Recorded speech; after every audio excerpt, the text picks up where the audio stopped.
Vous imaginez, si 3% de la population n'avait plus de langue, ça se saurait.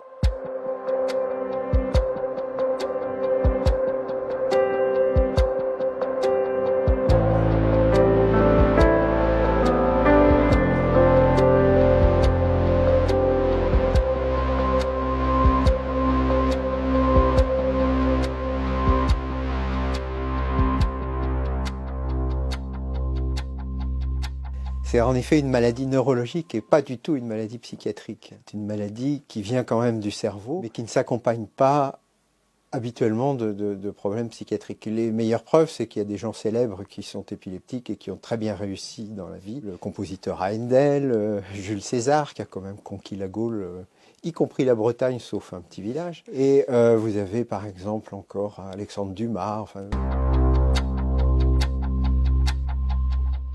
malheureusement, à tous les âges de la vie, on peut commencer une épilepsie. À peu près la moitié des épilepsies commencent chez l'enfant. À partir de 50-60 ans, on commence à avoir des nouveaux débuts d'épilepsie à cause des accidents vasculaires cérébraux, à cause des hypertensions maltraitées, etc.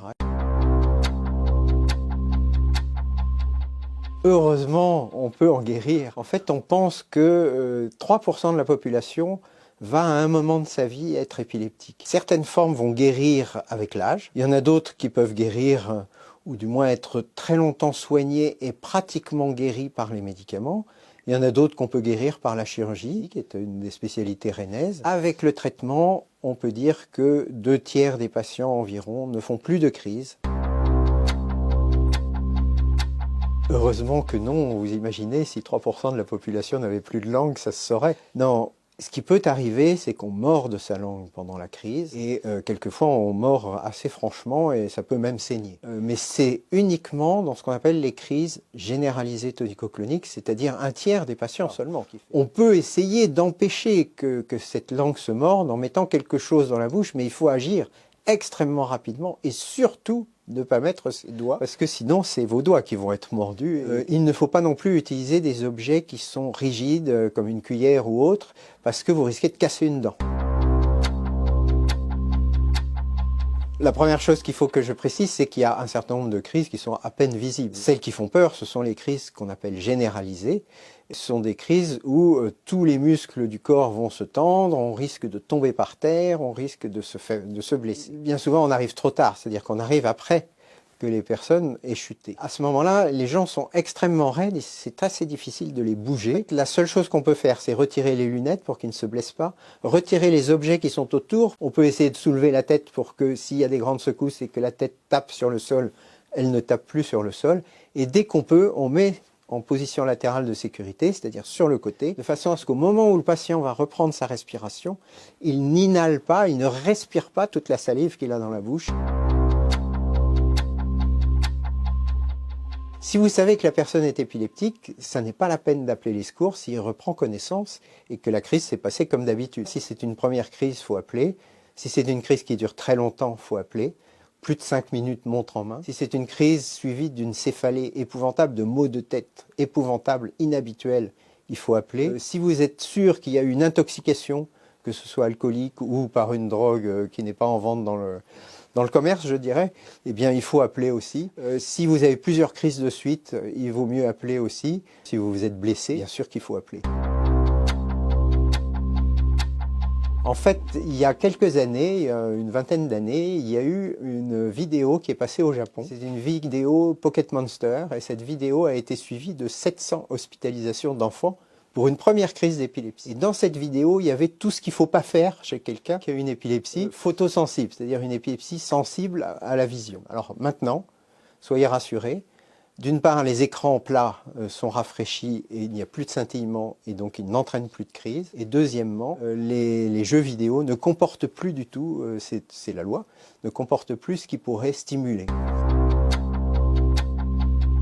Pour la conduite automobile, il y a une loi. On n'a pas le droit de conduire si on a fait une crise où on a perdu connaissance. Et il faut attendre 1 an sans aucune crise pour retrouver le droit de conduire. Alors ce droit de conduire, pour l'obtenir, il faut passer devant un médecin agréé du permis de conduire. Et ensuite de ça, c'est le préfet qui accorde le permis. Mais la loi, c'est après une toute première crise, c'est 6 mois sans conduire.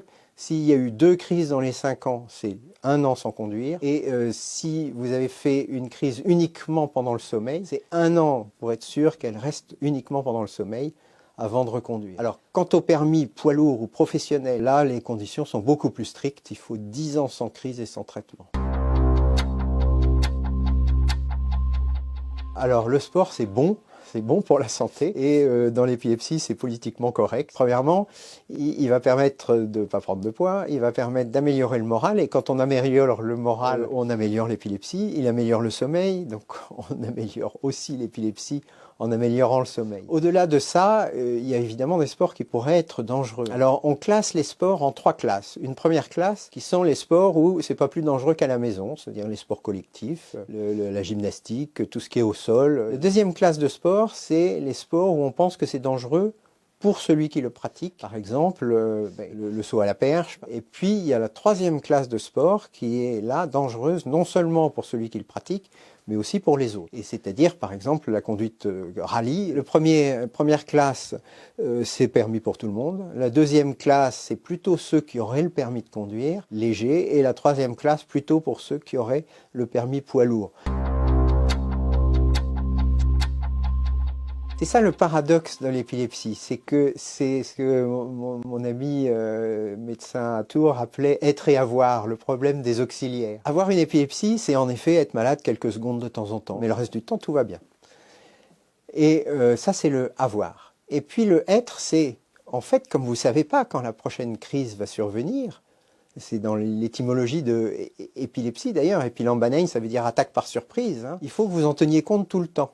Par exemple, vous n'allez pas faire de la plongée sous-marine, puisque si vous faites de la plongée sous-marine, une seule crise va vous tuer. Il faut tenir compte du fait qu'une crise pourrait survenir tout le temps dans votre vie, et c'est ça le être épileptique.